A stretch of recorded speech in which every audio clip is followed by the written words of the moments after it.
Tell us more about Babar Ahmad, a British computer expert. I mentioned in the introduction when he was arrested and what for, and then released by the British authorities and then arrested again a year later. What do the US accuse him of? I think Babar Ahmed's case and the case of his co-accused, a man called Syed Talal Hassan, who's also from Tooting in South London, is the most controversial element of this for many, many people.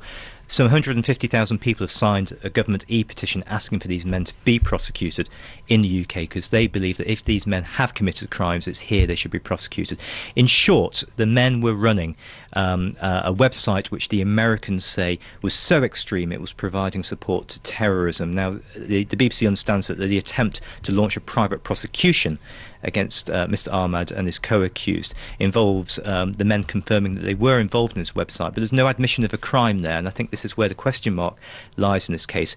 Was this website actually criminal in nature? The Americans say it was. Now, the American jurisdiction over this case, even though all these events happened in London, comes about because the website was technically, in internet terms, housed in Connecticut in Northeast America, and they say that gives them jurisdiction, that he allegedly broke US laws, and that's why he should face a US trial.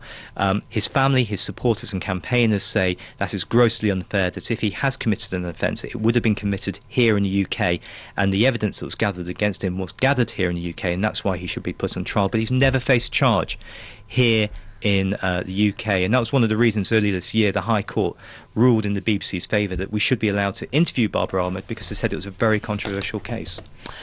In terms of the extradition arrangements then, I mean, the final sort of hurdle to these men being extradited was sort of overcome, if you like, by the US because of what happened at the European Court of Human Rights. What happens now in terms of practical arrangements of them getting on a plane?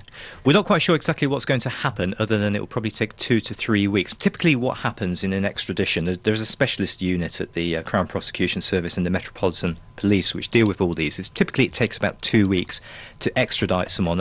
The case that most people will probably remember most recently is the case of Christopher Tappin, the Kent businessman, who was extradited earlier this year to face trial in the US over an allegation of sales he made to Iran, which he denies. In that case, he lost his final appeal. He was given 2 weeks to prepare for extradition, and he was put on a flight. This is different. These men have been in jail, in detention for many years now. There are enormous security considerations over how these men would be moved. We don't know whether they'll all be put on one flight or different flights. What will happen is the Americans will make the necessary arrangements. The British authorities will fairly obviously want to keep this very, very tightly controlled. We don't know where the plane will come to and how quickly the processing will take. The men will be taken to the States. 3 of them we expect to be taken to New York, to a federal court there. Babar Ahmad and his co-accused, if the private prosecution fails and they are sent, they will be taken to Connecticut, which is slightly further north, and then the American trial process will then begin. They'll be given lawyers in the States, and it will be just like a trial here in the UK, the same kind of process where there will be a prosecution and a defence. So it will be some time before those trials will take place. I think the interesting thing in Babar Ahmad's case is that he's now spent 8 years in detention without facing trial, and his supporters say that it's not reasonable to send him, partly because of the amount of time he spent here, and that would be effectively the same as the sentence he could possibly get in the States. OK.